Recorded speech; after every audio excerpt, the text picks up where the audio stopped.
Head of the state, head of the government, அதிபர் பிரதமரை விட சக்தி வாய்ந்தவர் அந்த நாட்டுடைய ஜெனரலான ஆசிம் முனீர் தான். அவர் தான் ஹீஸ் காலிங் த ஷாட்ஸ். அவருடைய அடுத்த மூவா என்ன இருக்கும்னு நினைக்கிறீங்க? திரு ஆர்.கே. ராதாகிருஷ்ணன் நம்மோடு இணைந்திருக்கிறார், மூத்த பத்திரிகையாளர்.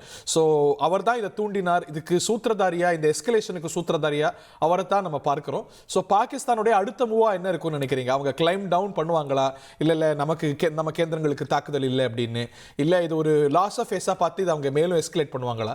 உங்க அனுமானம் என்ன? வணக்கம் ஹரி, அனைவருக்கும் வணக்கம்.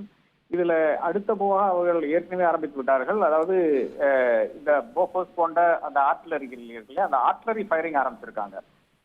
எல்ஓசியில முழுக்க புப்போடால நாட்டில இருந்து ஆரம்பிச்சு கீழே உடி பூஞ்சி வரையான பகுதிகளில் வந்து ஹெவி ஆர்ட்லரி ஃபயரிங் நடந்து கொண்டிருக்கிறது.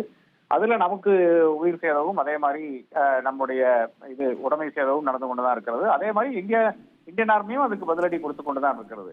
இதுல ஆசிர் முனியினுடைய பிரச்சனை என்னவென்றால், அவர் வந்து ஒரு வீக் ஜெனரலாக இனி தன்னை சித்தரிக்க முடியாது. ஏனென்றால் போல்டாக ஒரு நடவடிக்கை எடுத்தார். போல்டாக வந்து இந்தியா இருக்கின்ற காஷ்மீரில் வந்து தாக்குதல் நடத்தினார். அதாவது அந்த டெரரிஸ்ட் ஊடுருவி வந்து பஹல்காமில் நடந்த தாக்குதல்.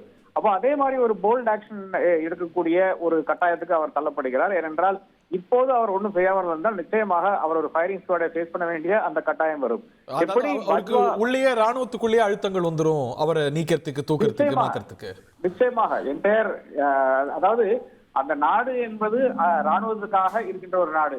எப்படி நம்ம நாட்டுக்கு ஒரு ராணுவம் இருக்குதோ அதே மாதிரி அங்க ராணுவத்துக்கு ஒரு நாடு இருக்கிறது. அப்ப அந்த ராணுவத்துல வந்து இப்ப என்ன ஆகுதுன்னு பாத்தீங்கன்னா, ஏறத்தாழ ஒரு பெலிஜரண்ட் ஆட்டிடியூட் வந்து இவர் வந்த பிறகு வருகிறது. இந்தியாவுக்கு எதிராக தாக்குதல் நடத்த வேண்டும் என்ற அந்த ஒரு முடிவோடு பல விஷயங்களை செய்து கொண்டு வருகிறார்கள். அப்ப அவர்களுக்கு அந்த அழுத்தம் இருக்கிறது. நிச்சயமாக அழுத்தம் இருக்கலாம், but it's only so much they can bearல. இது காஸ்ட் இஸ் டூ ஹை அப்படிங்கும்போது அவங்க ஏற்கனவே பொருளாதார ரீதியா பிச்சை எடுத்துட்டு இருக்காங்க. இந்த நிலையில இது இன்னும் எஸ்கலேட் பண்ணா பாகிஸ்தான் பொருளாதாரம் தாங்குமா அப்படின்னு இருக்கு. டிப்ளமேட்டிக்காவும் அவங்களுக்கு ஆஹா ஓஹோங்கிற பெரிய ஆதரவுகள்லாம் நம்ம பார்க்கல. ஸோ அவங்களும் ரேஷனலா கால்குலேட் பண்ணுவாங்களா இது நம்ம மேலும் பெருசாக்க கூடாதுன்னு? இல்ல, இதுல பிரச்சனை என்னன்னு பாத்தீங்கன்னா, அங்க இருக்கின்ற ராணுவ தளபதிக்கு வந்து அப்படி பண்ணக்கூடிய அந்த லக்ஷரி கிடையாது. அதாவது ஒரு கால்குலேட் பண்ணிட்டு இல்ல பொறுத்திருந்து பார்ப்போம், பொறுத்திருந்து அடிப்போம் என்றதெல்லாம் அந்த சாய்ஸ் அவருக்கு கிடையாது. அது செய்தால் நிச்சயமாக அவர் அருகில் இருக்கிறவர், அவர் பெர்சனல் செக்யூரிட்டி கார்டை வந்து அவரை வந்து போட்டு தள்ளிடுவார். அதுதான் அங்க இருக்கின்ற சூழ்நிலை இப்ப இருக்கிறது. அப்ப அதனால ஒரு எஸ்கலேஷன் இப்ப ஆர்டி ஃபயரிங் ஆரம்பிச்சிருக்குது. அதே மாதிரி இந்தியா வந்து தன்னுடைய எல்லா ஏர்போர்ட்ஸையும், அதாவது குஜராத்ல இருந்து ஆரம்பித்துக் கொண்டு, குஜராத்னா அகமதாபாத் ஏர்போர்ட் ஃபங்க்ஷன்லாம் இருக்கிறது. But forward south western air command இப்ப குஜராத்துக்கு மாத்தி இருக்கிறார்கள், காந்தி நகருக்கு. அப்ப அங்கிருந்து ஆரம்பித்து மேல ஸ்ரீநகர் வரையான ஏர்போர்ட்ஸ் வந்து இப்ப இந்தியா சைட்ல க்ளோஸா இருக்கு. அதே மாதிரி பாகிஸ்தான் சைட்லயும் க்ளோஸாக தான் இருக்கிறது. அப்ப அடுத்த எஸ்கலேஷன் என்பது என்னை பொறுத்தளவுல வந்து மிசைல் தாக்குதலா, இல்ல அவர்களும் தன்னுடைய அந்த ஜெட்டை அனுப்புவார்களா என்று சொல்ல முடியாது. இதுக்கு டெஃபினட்டாக இந்தியா தயாராகத்தான் இருக்கிறது. அப்போ நான் உங்களுடைய அந்த ப்ரோக்ராம்ல சொன்ன மாதிரி தான் ஹரி, இவர்களுக்கு ஒரு கிரஷிங் ப்ளோ கொடுக்கவில்லை என்றால் இந்த கொசு தொல்லை நடந்து கொண்டே இருக்கும். கொசு வந்து மறுபடியும் கடித்துக் கொண்டே இருக்கும், ரத்தத்தை ஊற்றிக்கொண்டே இருக்கும். அப்ப அந்த கொசுவை கொல்றதுக்கான வழிதான் பார்க்க வேண்டும். பாகிஸ்தானுடைய ஆர்மியினுடைய பேக் போனை உடைக்கின்ற வழிதான் இந்தியா பார்க்க வேண்டும் என்று நான் கருதுகிறேன். இல்லை என்றால் இந்த பிரச்சனை நீட்டித்து கொண்டே இருக்கும். பட் ப்ரொபோஷனாலிட்டின்னு ஒன்று இருக்குல்ல, நம்ம அவங்க என்ன செய்யறாங்களோ அதற்கு பதிலடியாக கொடுக்கலாமே தவிர ரொம்ப அதீதமா பதிலடி கொடுக்க முடியாதுல்ல. இப்போ அதனால தான் நம்ம ரொம்ப கேர்ஃபுல்லா ராணுவ கேந்திரங்களையோ ராணுவ அமைப்புகளையோ தாக்காம இருப்போம். நம்ம மேல சர்வதேச அமைப்புகள் அழுத்தம் கொடுப்பாங்கல்ல, நம்ம ஒரு ரெஸ்பான்சிபிள் பிளேயர் இன்டர்நேஷனல் ஸ்டேஜ்ல. இல்ல, நம்ம அந்த ஒரு ப்ரொபோஷனாலிட்டி வந்து இந்த நியூ வேர்ல்ட் ஆர்டர்ல கிடையாது ஹரி. நம்ம இப்போ ட்ரம்பினுடைய உலகத்தில் இருக்கிறோம். அந்த ட்ரம்பினுடைய உலகத்தில் தான் இஸ்ரேல் வந்து இந்த அளவுக்கு ஏறி அடித்துக் கொண்டிருக்கிறார்கள் காசால. அப்படி இருந்தால் கூட இப்போ ஹமாஸ் இன்னும் இருக்கத்தான் செய்கிறது. பட் அப்படி இருந்தால் கூட அந்த சப்போர்ட் ஸ்ட்ரக்சர்ஸ் எல்லாம் இல்ல. இதுல இங்க நான் இன்டர்ஜெக்ட் பண்ணதுக்கு மன்னிக்கணும். இஸ்ரேல் தாக்குறாங்க, அதுக்கு மௌனமா சம்மதிக்கிறார், இல்ல நல்ல ஆசியா வழங்குறார் ட்ரம்ப். அவங்க வந்து க்ளோஸ் அலைஸ் மாற்றுக்கிறது இல்லை. நாமும் வந்து அமெரிக்காவுடைய ஒரு ஸ்ட்ராட்டஜிக் பார்ட்னர்.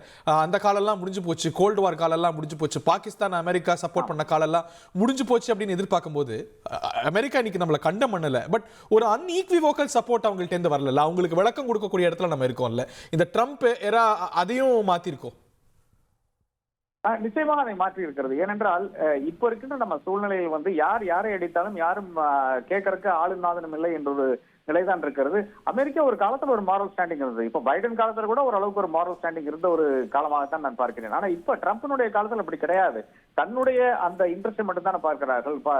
அமெரிக்கா மிக தெளிவாக ட்ரம்பின் கீழில் என்ன சொல்றாங்கன்னு பாத்தீங்கன்னா, அவர்களுடைய அமெரிக்கா ஃபர்ஸ்ட் என்று சொல்லும் போது நாம இந்தியா ஃபர்ஸ்ட் என்ற அந்த முன்னிலையை எடுத்துக்கொண்டு நாம அதை செய்ய வேண்டும் என்று நான் கருதுகிறேன். இப்போ பாகிஸ்தானை அந்த ஆர்மியினுடைய பேக் போனை உடைக்கவில்லை என்றால் மறுபடியும் இந்த பிரச்சனையை வந்து ஏதோ ஒரு ஃபெஸ்டரிங் ஊண்டு மாதிரி நீடித்துக் கொண்டே இருக்கு. Easy to say but how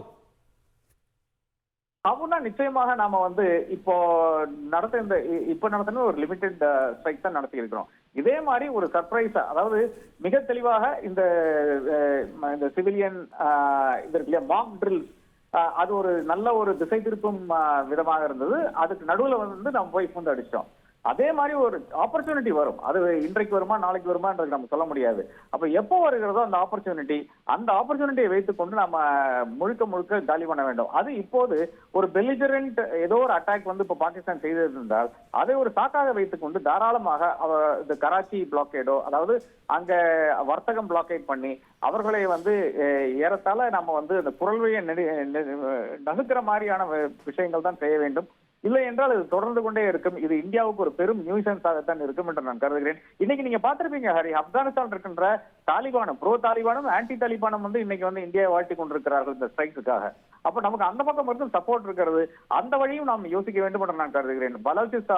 பலோச்சிஸ்தானும் அதே மாதிரி நார்த் வெஸ்டர்ன் ஃப்ரான்டின் ப்ராவின்ஸிலும் என்னெல்லாம் நாம் செய்ய முடியுமோ அனைத்தையும் நான் செய்ய வேண்டும் என்று நான் கருதுகிறேன். செய்திகளை உடனுக்குடன் தெரிந்து கொள்ள உடனே சப்ஸ்கிரைப் பண்ணுங்க.